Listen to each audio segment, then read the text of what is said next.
வரதட்சணை. இன்றைய காலத்தில் வரதட்சணை அப்படிங்கிறது ரொம்ப ஃபேஷனாக மாறிட்டல. மாப்பிள்ளை வீட்டில் பொண்ணுக்கு 5 பவுன் கொடுத்தா பொண்ணு வீட்டிலேருந்து மாப்பிள்ளைக்கு 10 பவுன் போடுற நிலைமை இன்னைக்கு. இப்போல்லாம் மாப்பிள்ளை வீட்டில் பையன் MBA படிச்சிருக்கான், MBBS படிச்சிருக்கான், அமெரிக்காவில் வேலை பார்க்குறான், பொண்ணை கல்யாணம் முடிஞ்சதும் வெளிநாட்டுக்கு கூட்டிகிட்டு போயிடுவான். அதனால் நீங்கள் கொஞ்சம் அதிகமாகவே நகை போடுங்க அப்படின்னு சொல்கிறாங்க. இன்னும் சில பேர் என்னோட பையனுக்கு பைக்கு கார் தான் பிடிக்கும், அதனால் நீங்கள் அதே வாங்கி கொடுத்துருங்க, கல்யாணத்துக்கு அப்புறம் அவங்க தானே யூஸ் பண்ண போகிறாங்க. இன்னும் சில பேர் எப்படி தெரியுமா, எங்களுக்கு ஒன்றும் போட வேணாம், பொண்ணை மட்டும் கல்யாணம் பண்ணி கொடுத்தா போதும் அப்படின்னு சொல்லிட்டு கல்யாணம் பண்ண கொஞ்ச நாளில் உனக்கு தான் உங்கள் அம்மா அப்பா ஒன்றுமே போடலையே அப்படின்னு சொல்லி ரொம்ப கேவலமாகவும் அந்த பொண்ணோட மனசை கஷ்டப்படுத்துகிற மாதிரியும் ஒரு சம்பளம் கொடுக்காத ஒரு வேலைக்காதரி மாதிரியும் தான் அந்த பொண்ணை நடத்திட்டு இருக்காங்க. இதெல்லாம் விட பொண்ணுக்கு அதை போடுங்க, பையனுக்கு இதை செய்யுங்க அப்படின்னு சொல்றதே ஒரு பெண் தான். எப்படி தெரியுமா, இதை பற்றி அதிகமாக பேசுறது ஒரு பையனோட அம்மாவும் பொண்ணோட அம்மாவும் தான். இதை நான் சும்மா சொல்லலைங்க, உண்மையை தான் சொல்லிட்டு இருக்கேன். கொஞ்சம் சிந்திச்சு பாருங்க.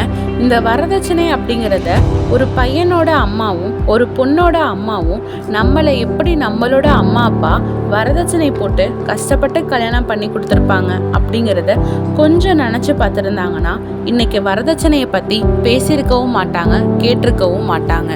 இப்போ உள்ள கல்யாணம் பொண்ணு மாப்பிள்ளைக்கு பிடிக்குதோ இல்லையோ, ஃபர்ஸ்ட் பொண்ணு வீட்டிலேருந்து பையனுக்கு என்ன தராங்க, பையனோட வீட்டிலேருந்து பொண்ணுக்கு எவ்வளோ போடுறாங்க, அதை பார்த்து தான் கல்யாணமே பண்ணுறாங்க.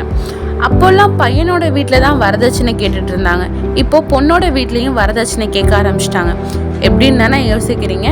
பையனுக்கு சொந்த வீடு இல்லை, சொந்த காரு இல்லை, சம்பளம் அதிகமாக வாங்கலை, பையன் கம்மியாக தான் படிச்சிருக்கான் அப்படின்னு சொல்லி இது நான் பையனுக்கு சப்போர்ட் பண்ணணும், பொண்ணுக்கு சப்போர்ட் பண்ணணும் அப்படின்னா கிடையாது, நடக்கிறத தான் சொல்லிக்கிட்டு இருக்கேன்.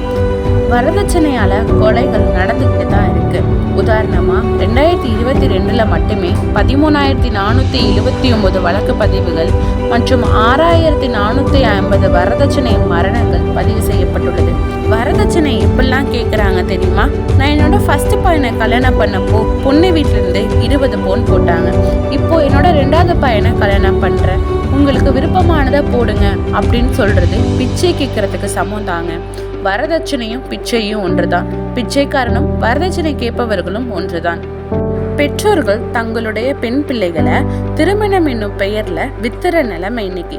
பெண்ணோட வீட்லையும் மாப்பிளோட வீட்லையும் கல்யாண பொண்ணை கடையில விற்கிற ஏதோ ஒரு பொம்மை மாதிரி விலைக்கு பேசிட்டு இருக்காங்க.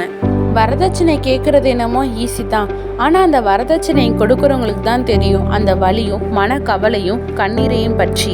முதுகெலும்பு உள்ள எந்த ஒரு ஆணும் தன்னோட விலா எலும்புக்கு விலை பேச மாட்டான். வரதட்சணையை பற்றிய விழிப்புணர்வு ஒவ்வொரு ஆணும் பெண்ணும் தெரிந்து கொள்ள வேண்டியது அவசியம். வரதட்சணையை பற்றிய விழிப்புணர்வும் அதனால் ஏற்படக்கூடிய விளைவுகளையும் பெற்றோர்கள் தங்களுடைய பிள்ளைகளுக்கு சொல்லி கொடுத்து வளர்க்கணும். முக்கியமாக அவர்களுடைய பள்ளி பருவத்திலிருந்தே. வரதட்சணை இல்லாத திருமணத்தை உருவாக்குவோம்.